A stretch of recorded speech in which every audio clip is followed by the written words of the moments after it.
सीतापुर गांव में रहती थी एक चुड़ैल, लेकिन इस बात से गांव के लोग अनजान थे।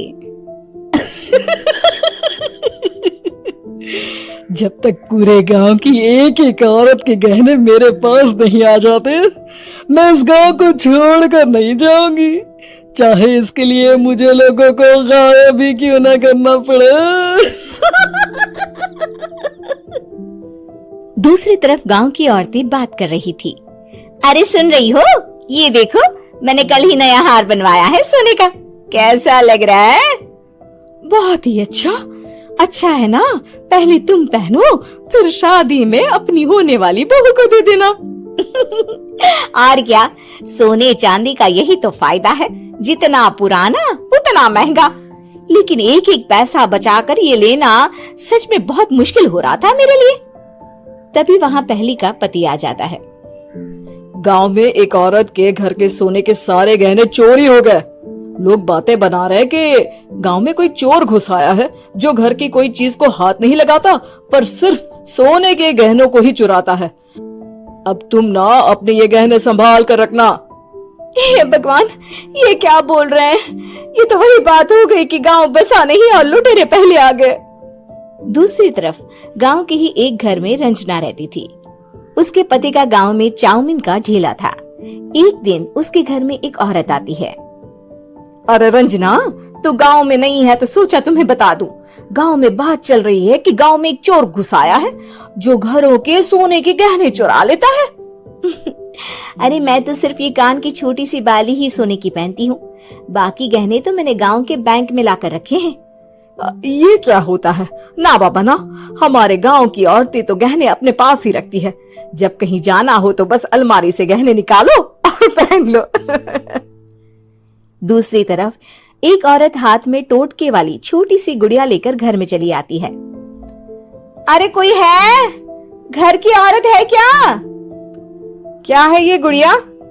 ये कोई ऐसी वैसी गुड़िया नहीं है, ये जादुई गुड़िया है। इसको घर की अलमारी में रखना, अगर तुम्हारे घर पर किसी की बुरी नजर होगी तो रात भर में ये पतली सी गुड़िया मोटी हो जाएगी। मैं कल आकर ये गुड़िया ले जाऊंगी और तुम्हारे घर की सारी बुरी नजर छूट जाएगी, समझी? अरे वाह, ये तो बहुत कमाल की गुड़िया है, दे दो। कितने की है एक? अरे नहीं नहीं नहीं, ये फ्री की है। मेरा काम इस पूरे गांव को बुरी नजर से दूर रखने का है। हाँ।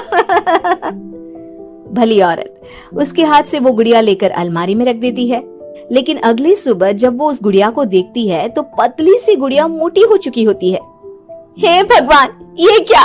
किसने मेरे घर को बुरी नजर से बांध रखा था? तभी वो गुड़िया वाली भी आ जाती है। मैंने कहा था ना, घर पर बहुत ज्यादा बुरी नजर है, लाओ ये गुड़िया मुझे दे दो। औरत वो गुड़िया उठाकर उसे दे देती है। गुड़िया हाथ में आते ही वो औरत उसे लेकर सीधे गांव के बाहर की खाली हवेली में चली जाती है और साधारण औरत से चुड़ैल बन जाती है। अरे पगली, गांव वाली इस गुड़िया के पेट में तेरे घर के सारे गहने हैं। इतना बोलकर वो गुड़िया को फाड़ देती है और सारे गहने निकाल लेती है। वहीं दूसरी तरफ, हे भगवान, मेरे घर के सारे गहने चोरी हो गए। उस औरत के घर के आसपास लोगों का जमावड़ा हो जाता है और लोग बातें करने लगते हैं। लो जी, ये भी घर गया। पता नहीं कौन चोर है जो इतनी होशियारी से गहने चुरा लेता है। कुछ समझ में नहीं आ रहा कि कौन है। लोग तो घर से कहीं जाते भी नहीं है, न ताला लगे न घर खाली हो, फिर भी रातों रात गहने चोरी हो जाते हैं। अरे हम तो कहते हैं लोगों को बारी बारी चौकीदारी करनी चाहिए, चोर को तो पूरे गांव वाले मिलकर पकड़ ही लेंगे। लोग बारी बारी घरों की चौकीदारी भी करते हैं, लेकिन चोरी होने का सिलसिला रुकता ही नहीं। फिर एक दिन रंजना के पड़ोस से भी रोने की आवाज आती है। अरे आज ही घर की बुरी नजर उतरी और आज ही सारे गहने भी चोरी हो गए। कैसी बुरी नजर? क्या हुआ था?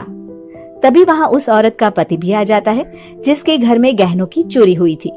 हाँ, मेरी बीवी ने भी किसी गुड़िया को घर में बुरी नजर उतारने के लिए रखा था, लेकिन अगले दिन गहने चोरी हो गए। अब रंजना को कुछ कुछ बात समझ में आ जाती है। वो गांव वालों से कहती है, देखिए अब आप लोग चिंता न करें, जल्द ही चोर पकड़ा जाएगा। उस नजर उतारने वाली गुड़िया को आज मेरे घर कोई भेज देना। फिर क्या था, चुड़ैल को लोग रंजना के घर भेजते हैं। पहली बार देखा है कोई खुद लुटने को तैयार बैठा है। तो तू है जिसे घर की बुरी नजर उतारनी है? ये ले गुड़िया, ये सुबह तक मोटी हो गई तो समझो तुमको और तुम्हारे घर वालों को नजर लगी है। हाँ हाँ, मैंने काफी सुना है। तुम ये गुड़िया मेरे घर छोड़ देना। अरे क्यों नहीं, कल सुबह आऊंगी जब गुड़िया तुम्हारे घर की सारी बुरी नजर लेकर मोटी हो जाएगी, ठीक है? अब क्या था, रात को रंजना ने पूरी नजर गुड़िया पर रखी। वो अपने पति और गांव के कुछ लोगों को घर की खिड़की से घर के अंदर नजर रखने को कह देती है, और फिर जो नजारा सब देखते हैं वो हैरान करने वाला होता है। गुड़िया धीरे से अलमारी खोलकर बाहर आती है। अलमारी के सारे गहने लेकर घर में जहां जहां गहने होते हैं वो लेकर अपने मुंह से खा जाती है। वो जितने गहने खाती उतनी ही मोटी हो जाती और फिर अलमारी में बंद हो जाती है। गांव वाले डर के मारे वहीं बेहोश हो जाते हैं। लेकिन सुबह जब वो औरत गुड़िया लेने आती है, रंजना उसका सामना करती है। ये देखो गुड़िया कितनी मोटी हो गई है, लगता है मेरे घर में बहुत लोगों की नजर लगी है। लाला ये गुड़िया मुझे दे दे, अरे बहुत कीमती गुड़िया है ये। तेरे घर की सारी बुरी नजर मैं गांव के बाहर वाली हवेली में फेंक आती हूँ। शाम को फिर लोगों के घर इसे लेकर जाना है ना, इसमें तो मेरी जान बसती है, जान। रंजना गुड़िया को चुड़ैल की तरफ बढ़ा देती है, लेकिन फिर वापस ले लेती है और गुड़िया के हाथ मोड़ देती है। जैसे ही गुड़िया के हाथ मोड़ती है, चुड़ैल का हाथ भी मुड़ जाता है। अच्छा, तो ये वो गुड़िया है जिसमें तुम्हारी जान बसती है। अब सुन चुड़ैल, तेरी सारी हकीकत सबके सामने आ गई है।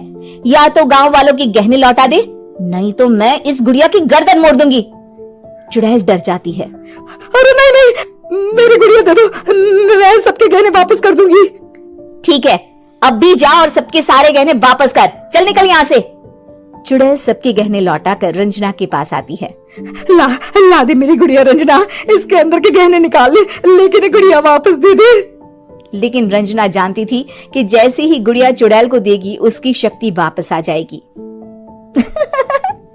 चुड़ैल, तू तो चुड़ैल ही रहेगी, ये मैं जानती हूँ।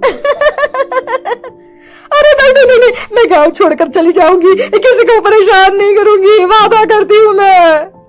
लेकिन रंजना उसकी एक बात नहीं सुनती और गुड़िया का सर उसके शरीर से अलग कर देती है। चुड़ैल सर अलग होते ही गायब हो जाती है। गांव वाले रंजना के साहस और बुद्धि की खूब प्रशंसा करते हैं।